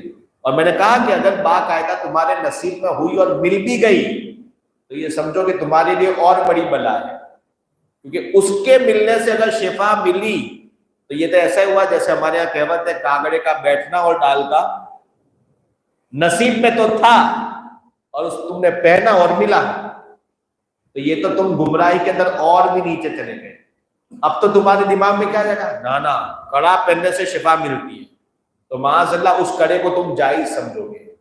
اور کتابوں سے ثابت ہے، قرآن کی آیتوں سے ثابت ہے کہ جس نے کسی قطعی حرام کو حلال کیا وہ بھی کافر، جس کی حرمت قطعی ثابت ہو اور اس کو وہ حلال سمجھے وہ بھی کیا ہو جاتا ہے؟ جیسے کوئی حلال ہو اور اس کو حرام سمجھے وہ بھی کیا ہو جاتا ہے، لیکن وہ حلال اور حرام ایسے ہو جو قطعی دلیلوں سے ثابت ہو. ایسے حرام کو حلال سمجھنا کیا ہے، سیدھا کفر ہو جاتا ہے. بہت بڑی بڑی بلائیں ہیں. اس لیے ہمارے سارے علماء، مشائخ، سادات، اہل بیت نے ایک ہی بات کہی کہ الجہل ظلمت، جہالت اندھیرا ہے اور علم نور ہے.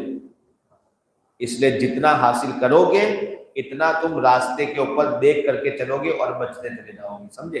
اس لیے نہ تانبے کی انگوٹھی جائز، نہ مزار و درگاہوں کے کڑے جائز، نہ پیروں کے باندھنے کے کوئی کڑے جائز. کسی بھی درگاہ پر کوئی کتنا ہی بڑا بابا آ جائے، تمہارے سامنے جنتر منتر کر کے کرامت دکھا دے، لیکن حضرت جنید بغدادی کی بات کو یاد رکھنا کہ کرامت وہ نہیں ہے کہ کچھ عجیب و غریب چیزیں تمہیں دکھا دی جائے. ایسا تو جادوگر لوگ بھی کرتے ہیں. آج کل ایک باگڑ بلا نکلا ہے نا، چٹھیاں دیتا ہے، پہلے سے نکلا ہے نا ایک باگڑ بلا. تو یہ سب سے مسلمانوں کو کوئی اثر نہیں ہوتا. ہمیں غریب نواز کی سیرت میں پہلے ہی جے پال جوگی کا پتہ ہے. سبحان اللہ. غریب نواز کی سیرت میں ہمیں پہلے ہی جے پال جوگی کا پتہ ہے. اڑا بھی، کھڑاؤں بھی، وہ اڑا اتنا، ایسے ایسے کام کیے، ایسے ایسے جادو کیے، سب کی خبریں پہلے سے بتائی، لیکن غریب نواز اپنی شریعت سے ٹس سے بس نہیں ہوئے. کیونکہ معلوم ہے سب خدا کی قدرت ہے. کسی کو گندے رستے سے دیتا ہے، کسی کو پاک رستے سے دیتا ہے. جس کو گندے رستے سے ملا وہ گندی نالی میں جاتا ہے، اور جس کو پاک رستے سے ملا وہ کرامت بن جاتی ہے. بس بھائی، تو ایسے چٹھے دکھانے سے الحمدللہ غلام حسین پر کوئی فرق آتا نہیں ہے، غلام غریب نواز پر کوئی فرق آتا نہیں ہے. وہ ایسا ہو گیا، تو کیا ہو گیا، یہ کون سی بڑی بات ہے. یہ سب جادو ہے اور اس کے اندر کچھ بھی ہو سکتا ہے. قرآن کی آیتوں سے ثابت ہے کہ جادو بھی اللہ نے دنیا میں اتارا ہے. کیوں؟ تاکہ تمہاری آزمائش کرے. اور آزمائش کسی میں ہے کہ غیر دکھائے گا.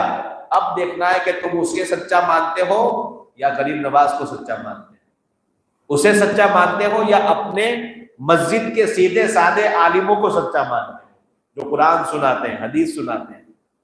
کوئی چمتکار نہیں دکھا دے، سیدھی سیدھی آیتیں اور حدیثیں پڑھتے ہیں. تو بات یہ ہے کہ کوئی کتنے ہی بڑے باوے آ جائیں اور طرح طرح کے چمتکار دے دیں، اور ایسا کہ ہوا میں آنکھیں بند کر کے یوں مٹھی کھولے، سونے کی بسکٹ آ جائے تمہارے ہاتھ میں دے دیں، جیب میں چلی جائے، جا کے تم دکان پر دے دو، قیمت بھی آ جائے، تب بھی شریعت شریعت ہے.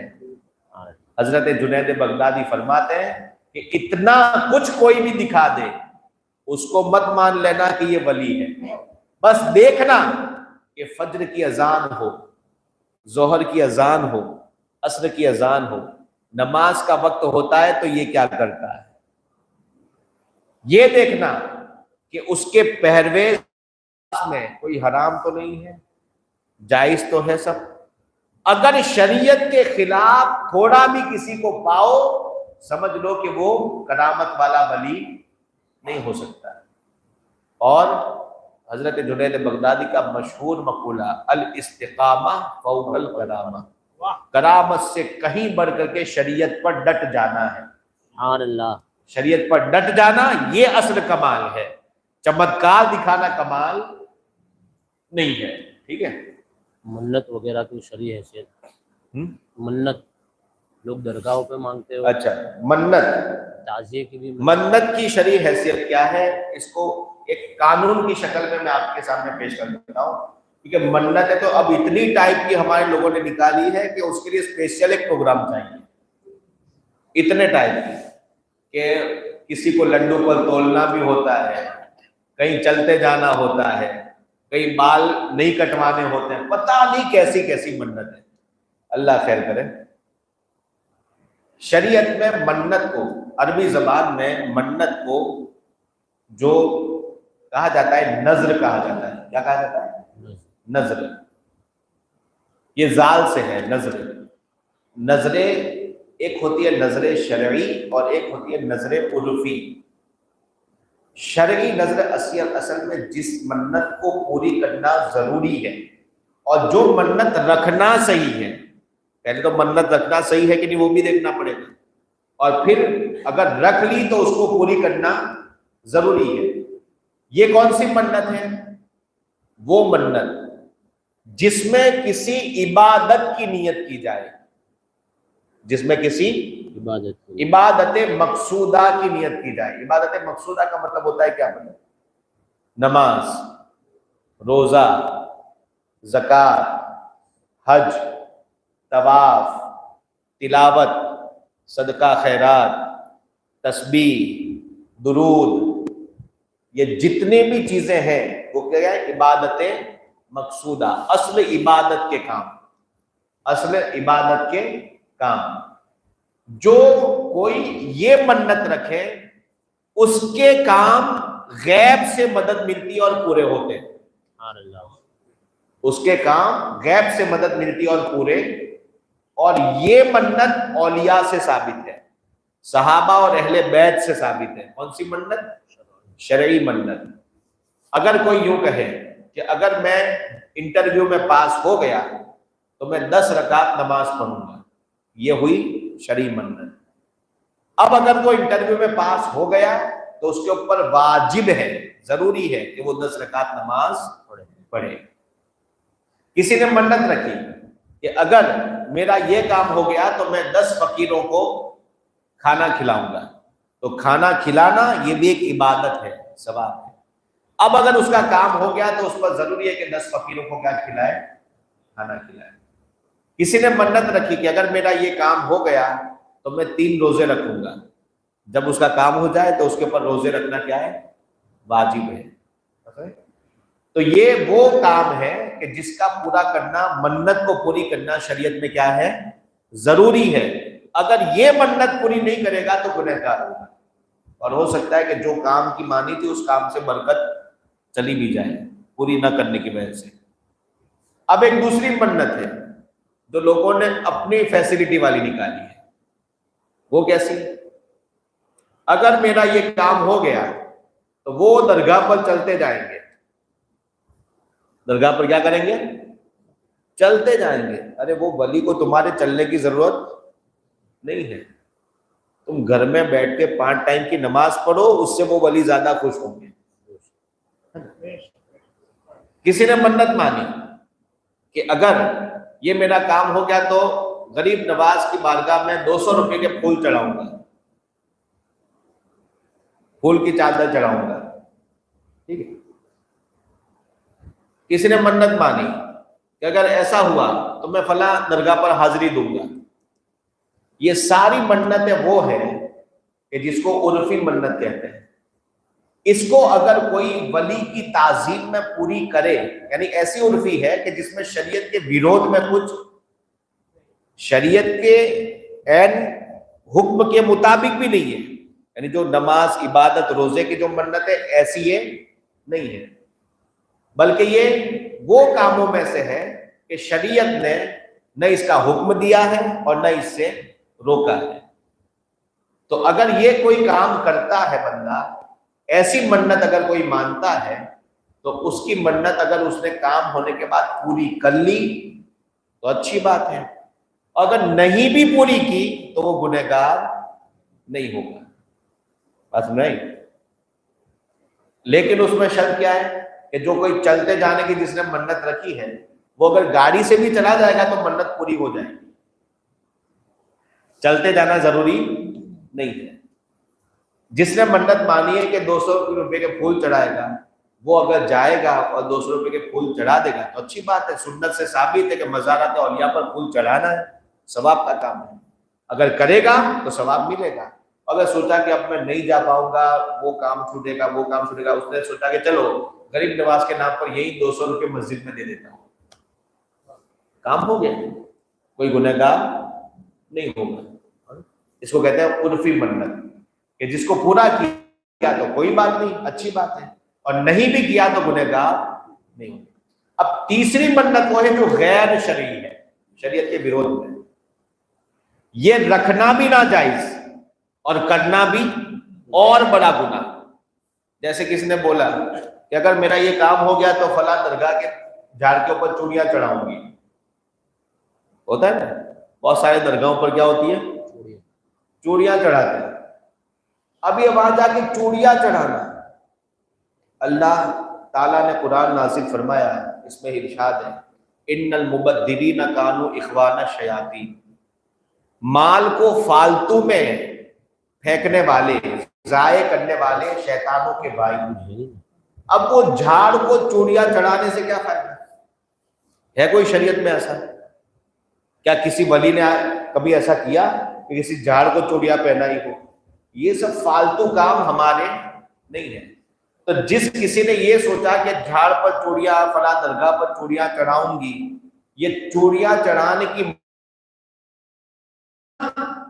اور اگر چڑھا دیے تو پکا گناہ لکھ دیا جائے گا. اگر مان لیا اور چڑھایا نہیں, شریعت کو سمجھ لیا اور بچ گئے کہ نا میں نے غلط مانا تھا, اس کو پورا کرنا ضروری نہیں ہے, اور بچ گئے تو گناہ سے بچ جائیں گے. پتہ ہے کسی نے منت مانی کہ اگر میرا یہ کام ہو گیا تو 20 چادر چڑھاؤں گا.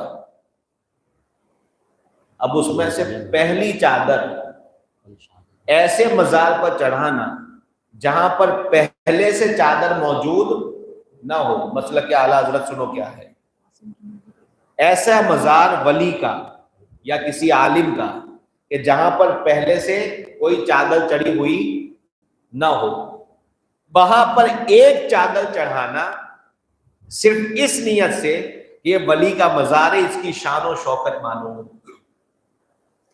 اعلیٰ حضرت کا فتویٰ ہے کہ ولی کے مزار پر صرف ایک چادر چڑھانے کی اجازت ہے, اس کے اوپر دوسری ڈالنا ناجائز. تو اب تو کتنے, ایک کے اوپر ایک, ایک کے اوپر کتنے ڈالے جاتے ہیں, سب فضول. اعلیٰ حضرت فرماتے ہیں یہ سب اوپر کی ناجائز ہے, سمجھے. اس لیے علماء کرام فرماتے ہیں کہ جب بھی ولی کے مزار پر چڑھاؤ تو پھولوں کی چادر چڑھاؤ. پھولوں کی چادر ایک کے اوپر ایک, ایک کے اوپر ایک, اگر کتنی بھی آ جائے تو پھول تو حدیث کے مطابق تسبیح پڑھتے ہیں, اور جب وہ تسبیح پڑھتے ہیں تو جتنے زیادہ رکھو گے اتنی زیادہ تسبیح بڑھتی جائے گی, اور یہ شریعت کے مقصد کے خلاف نہیں ہوگا. لیکن چادر تو کپڑے کی ہے, اس کو اگر ایک کے اوپر ایک ڈالو گے تو پہلی تو شان مزار کو ظاہر کرنے کے لیے, لیکن دوسری کا کوئی مقصد ہی نہیں ہے. اس لیے ایک کے اوپر ایک چادر چڑھانا جائز نہیں ہے. اعلیٰ حضرت کا فتویٰ ان کی کتابوں سے ثابت ہے. یہ مت دیکھو کہ اب اعلیٰ حضرت کی درگاہ پر لوگ کیا کرتے ہیں, سمجھے. ولی کی تعلیم ان کی کتابوں میں ہوتی ہے, ان کی درگاہوں پر ظاہر نہیں ہوتی. اگر غریب نواز کے یہاں میوزک وغیرہ سب بجتا ہے, عورتیں بے پردہ اندر جاتی ہیں, تو غریب نواز کی تعلیم وہ نہیں ہے. غریب نواز کی تعلیم وہ ہے جو انیس الارواح میں لکھی ہوئی ہے. بس میں ان کی کتابوں سے جو ثابت ہے وہ غریب نواز کی تعلیم ہے. یہ مت دیکھو کہ ان کی درگاہ پر کیا ہوتا ہے, ورنہ تو حضور کے مزار پر وہابی ہے. تو کیا حضور کی یہی تعلیم ہے؟ نہیں ہے. تو مطلب ولی کی تعلیم کا پتہ کس سے چلتا ہے؟ ان کی تحریر سے, ان کی کتابوں سے. ان کے مزار پر مت دیکھو کہ وہاں کیا ہو رہا ہے, وہ ان کی تعلیم نہیں ہوتی ہے, کیونکہ درگاہ جس نے سنبھالی ہے وہ سب ان کی تعلیم کے خلاف بھی کرتے ہیں.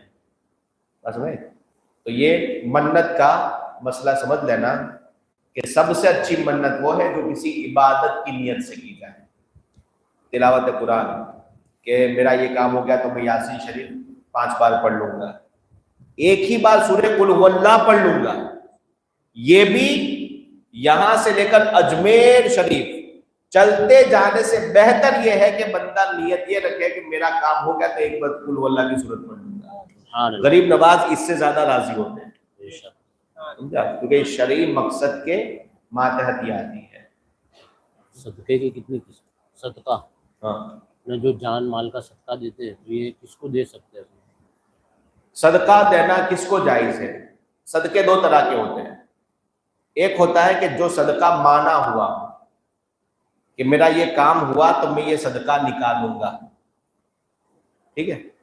تو اب وہ منت کا جو صدقہ ہوتا ہے وہ صدقہ واجب ہوتا ہے، اس کے حقدار صرف شرعی فقیر ہیں، یعنی جو زکوٰۃ لے سکتے ہیں وہی لوگ یہ لے سکتے ہیں۔ اور دوسرے جو عام صدقے ہیں، جیسے انسان سفر پر نکلا، نئی گاڑی لینے کے لیے نکلا، نکلتے نکلتے انسان کیا کرتا ہے 50 روپے صدقہ نکال دیا، یہ جان مال کا جو صدقہ ہے یہ نفلی صدقہ۔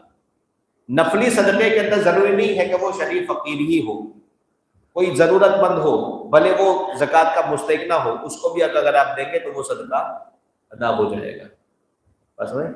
بلکہ اس کو اگر نیاز میں ڈالیں گے تو نیاز سب امیر بھی کھا سکتے ہیں۔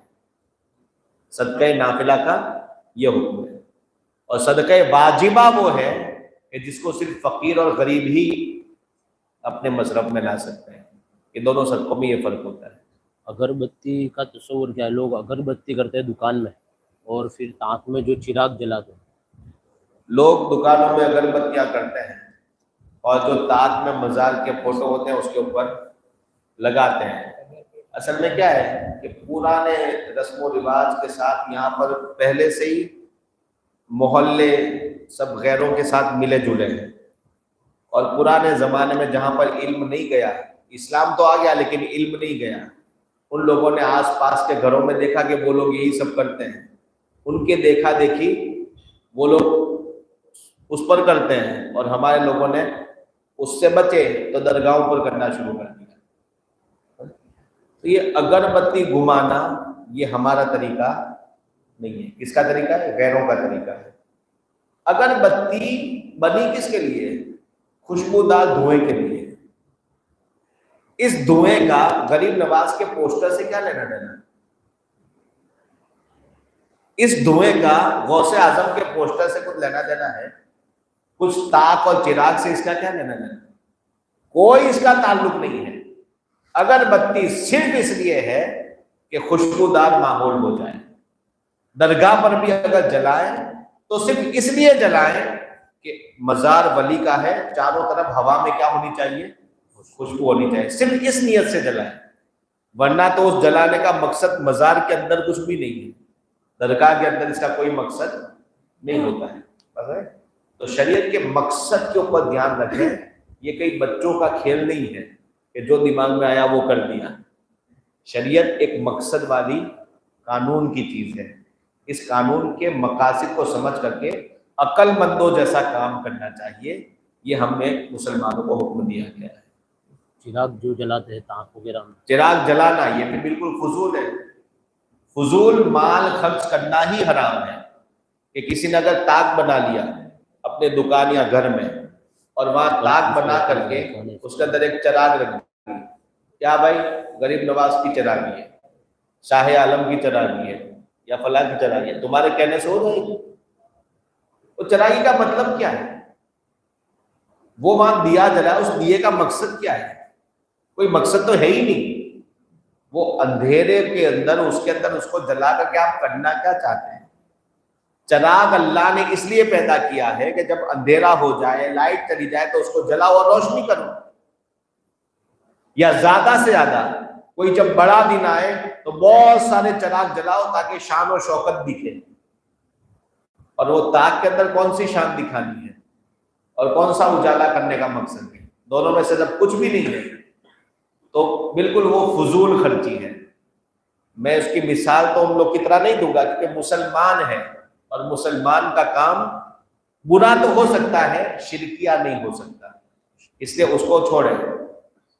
بے وقوف وہ جیسے کام ان کو جیسے کرتے دیکھے ہوں گے کہ صبح چائے کی لاری جب ان کی کھلتی ہے، پہلا کپ چائے کا دیکھنا کہاں؟ ارے بھائی یہ کیا ہو رہا ہے؟ 2-3 جگہ پر میں نے ایسا دیکھا، جب دکان کھولی چائے والے نے چائے کی دکان وہاں ڈال دی۔ بھجیے والے جب بھجیے بناتے ہیں تو میں نے یہ دیکھا کہ وہ بنا کر کے بھی پہلے اوپر رکھ دیتے ہیں یا تو نیچے رکھ دیتے ہیں، اس کو کون کھائے گا؟ اس کا مقصد ہے کیا؟ تو پھر مجھے تعجب ہوا، میں نے 1-2 لوگوں سے کہا بھی کہ یہ لوگ بھی بہت چیٹر ہیں، اپنے دھرم میں بھی یہ لوگ چیٹنگ کرتے ہیں۔ کہا کیوں؟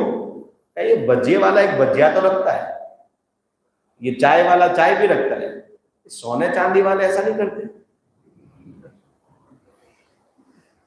وہ لوگ ایسا کیوں نہیں کرتے کہ 1 ملی گرام نکال کر کے پہلے رکھ دیں؟ ایسا ہو تو کتنا مزہ آ جائے گا, ہے نا, بہت سارے غریبوں کا بھلا ہو جائے گا. بس ہے. تو بات یہ ہے کہ جو فضول خرچی ہے وہ شریعت میں حرام ہے, جس کا کوئی مقصد نہ ہو. حضور صلی اللہ علیہ وسلم کی تعلیم تو یہ ہے کہ آپ وضو بھی کرو اور 3 بار میں جب پورا ہاتھ دھو جائے تو چوتھی بار دھونا گناہ, چوتھی بار دھونا گناہ. کیوں گناہ؟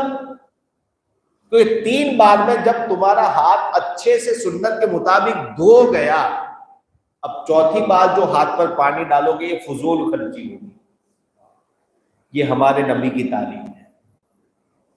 حضور صلی اللہ علیہ وسلم فرماتے ہیں کہ فضول خرچی سے بچو, چاہے تم بہنے والی ندی پر کیوں نہ ہو. اب بہنے والی ندی پر کون سی فضول خرچی؟ اس میں بھی حضور کی تعلیم دیکھو کہ آپ نے 1 چلو پانی اٹھایا, منہ دھویا وضو کے لیے, ندی, بڑی ندی بہ رہی ہے, دوسرا اٹھایا, تیسرا اٹھایا, منہ دھویا. سنت کے مطابق پورا چہرہ تمہارا دھل گیا. اب اس کے بعد آپ اگر چوتھا اٹھاؤ, 5واں اٹھاؤ, 20 اٹھاؤ, 25 اٹھاؤ, اس میں کچھ کمی آنے والی ہے؟ پانی خراب بھی نہیں ہونے والا, وہ تو بہہ رہا ہے, کوئی فرق پڑنے والا نہیں ہے. لیکن حضور فرماتے ہیں یہ بھی ظلم اور گناہ ہے. کیوں؟ کیونکہ تمہارا جو چوتھا چلو اٹھ رہا ہے, یہ جو پانی جا رہا ہے وہ عام مخلوق کے لیے جا رہا ہے, اور تم جو چوتھا اٹھا رہے ہو یہ اپنے لیے خاص کر رہے ہو. جب اپنے لیے خاص کر رہے ہو تو اس کا حساب تمہیں اللہ کی بارگاہ میں دینا پڑے گا. سمجھے؟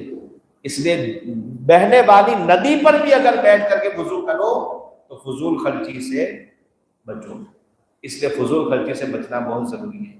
ہم لوگ تو یہی کرتے ہیں, ریلوے اسٹیشن پر کبھی ہوتے ہیں, بس اسٹینڈ پر کہیں پر جانا ہوا, کوئی ایسی عام سی جگہ, غیروں کی بھی جگہ, جہاں اگر نل ٹپکتا دیکھا تو ہم لوگ کوشش کرتے ہیں کہ اس کو, چاہے ریلوے اسٹیشن کا ہو, چاہے بدھ خانے کا ہو, چاہے کہیں کا بھی ہو, کیونکہ ریلوے اسٹیشن کسی نے بنایا ہوگا, بدھ خانہ اس نے بنایا ہوگا, پانی تو ہمارے رب کا ہے, اس کو بچانا ہم اللہ کے بندوں کی ذمہ داری ہے. تو یہ ساری فضول خرچی سے انسان کو محفوظ رہنا چاہیے. آخری سوال, اسی طرح لوگ قبر پہ جو پانی ناپتے ہیں اور قبر میں اتارنے کے بعد اذان کس طرف منہ کر کے دینی چاہیے؟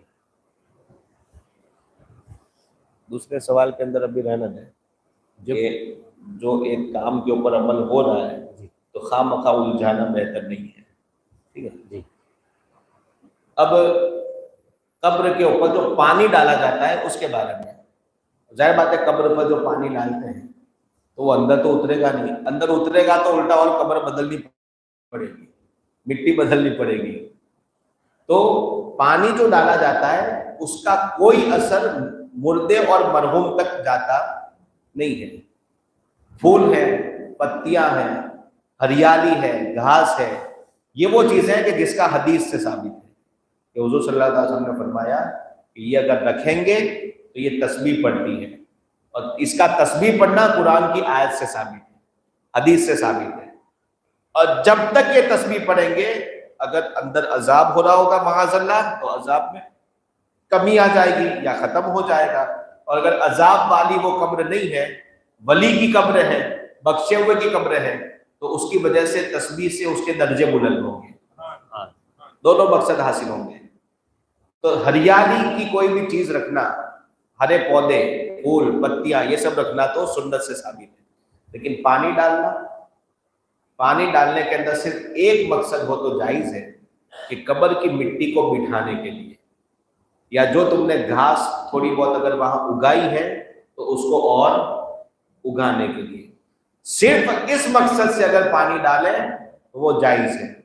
ورنہ تو قبر کو ٹھنڈی کرنے کے لیے جو پانی ڈالا جاتا ہے یہ بھی فضول, اس کا کوئی مقصد ہوتا نہیں ہے.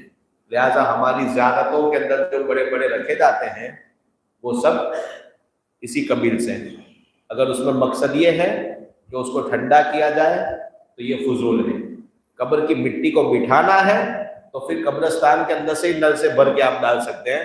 اس کو مسجد میں لا کر کے دم کروا کر کے پھر اس کے بعد ڈالنا یہ کوئی شریعت کا حکم ہے نہیں. لیکن پھر بھی چلے مان لیں کہ ایک عقیدت ہے کہ قرآن کا پڑھا ہوا دم کیا ہوا پانی ہم اس قبر پر ڈالیں اور وہ قبر کے اندر سے کچھ گھاس اگے تو دم کیے ہوئے پانی سے گھاس اگے. اتنا اگر مقصد تھوڑا سا بھی اگر کنیکشن ہے تو ہم اس کو ناجائز نہیں کہتے, ہم اس کو گناہ نہیں کہتے. لیکن اس سے اگر کوئی بچ بھی جائے تو کوئی غلط کام نہیں کرتا ہے. تو سب سے بڑی بات یہ ہوتی ہے کہ انسان اگر کوئی ڈول کا بھر کے اگر نہ رکھے تو لوگ باتیں کر کے کہ پانی نہیں لایا, تو برائے کرم ایسا نہ کریں.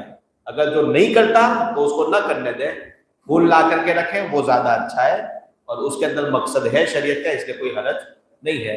یہ حافظ سالوں کے ہوں گے. اللہ تعالی ہم سب مسلمانوں کو صحیح طریقے پر عمل کرنے کی توفیق عطا فرمائے اور شہدائے کربلا کے فیض و کرم سے مالا مال فرمائے. وآخر دعوانا الحمدللہ رب العالمین. السلام علیکم.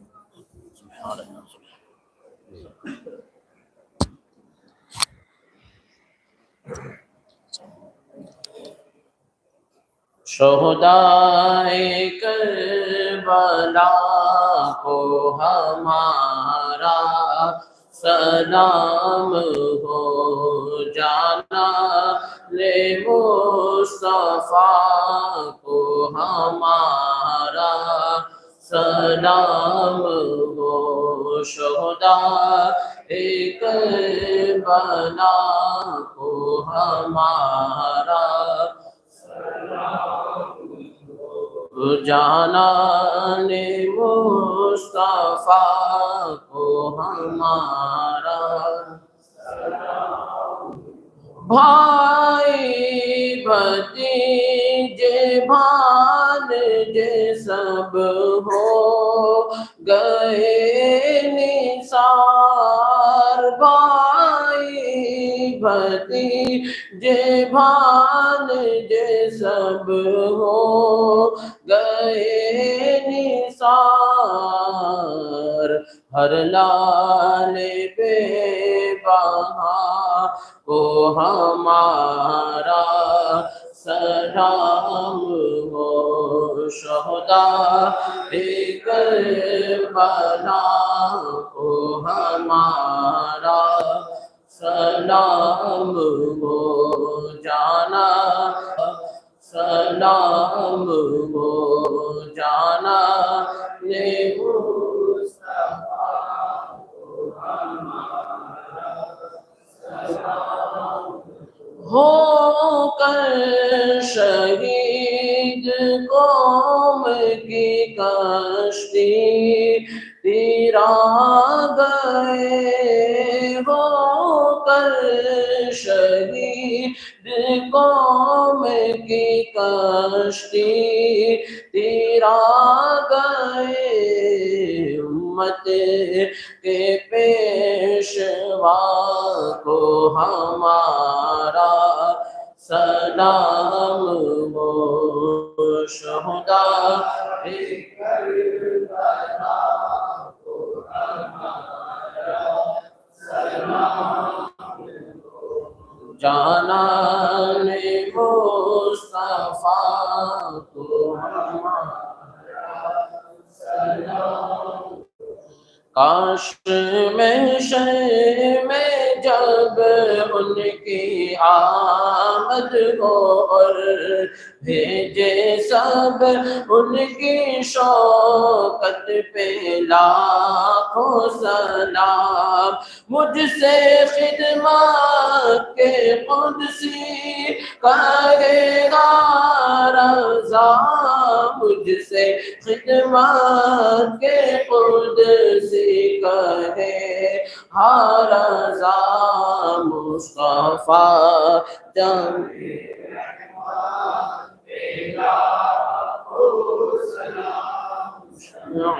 بس میں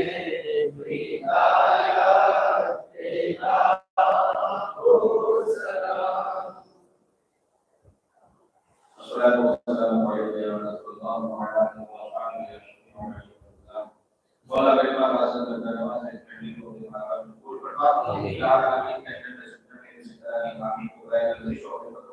آقا کریم صلی اللہ تعالی وسلم کو پیارے مصطفیٰ کریم صلی اللہ علیہ وسلم کی شریعت پر عمل کرنے کی توفیق عطا فرما آمین مکمل سنت مصطفیٰ پر چلنے کی توفیق عطا فرما آمین شہدائے کربلا کی محبت سے کارآمد فرما یا عالمین جو بیمار ہیں ہم میں سے ان سب کو شفا کاملہ عطا فرما ہم لوگ کا جلائے کو شفا عطا فرما آمین خدا کریم کسی کی طرف سے نیاز کا بھی انتظام نہیں ہوگی تابع رب کے قدر سبحانہ کسی کی مثالیہ سب کی قربانی کو اپنی بارگاہ میں قبول فرما لے خدا کریم ہم سب کی تمناؤں کو پورا فرما مقاصد میں کامیابی عطا فرما یا عالمین تیرے پیارے حبیب صلی اللہ علیہ وسلم کو ہم سب کو اپنے گھروں میں اسلامی ریت رواج ڈالنے کی توفیق عطا فرما آمین یا عالمین شغلہ اور جاہلیت کے سارے رسم و رواج سے ہم سب کو محفوظ فرما لے یا عالمین ہمارے گھر کی مردوں کو صحیح سمجھ عطا فرما پورے رسم و رواج سے انہیں بچنے کی توفیق عطا فرما یا عالمین ہم سب کو اہل بیت اطہار اور صحابہ کرام کی محبت کا سنگ عطا فرما یا عالمین ہم سب کو مسلک اعلی حضرت پر استقامت عطا فرما آمین ہم سب کو نماز کی پابندی کی توفیق عطا فرما اللهم ربنا تقبل منا انك انت السميع العليم وتب علينا انك انت التواب الرحيم اللهم ربنا آتنا في الدنيا حسنة وفي الآخرة حسنة وقنا عذاب النار إن الله وملائكته يصلون على النبي يا أيها الذين آمنوا صلوا عليه وسلموا تسليما اللهم صل على سيدنا مولانا محمد وعلى الصلاة والسلام عليك يا رسول الله صلى الله عليه وسلم سبحان ربك رب العزة عما يصفون وسلام على المرسلين والحمد لله رب العالمين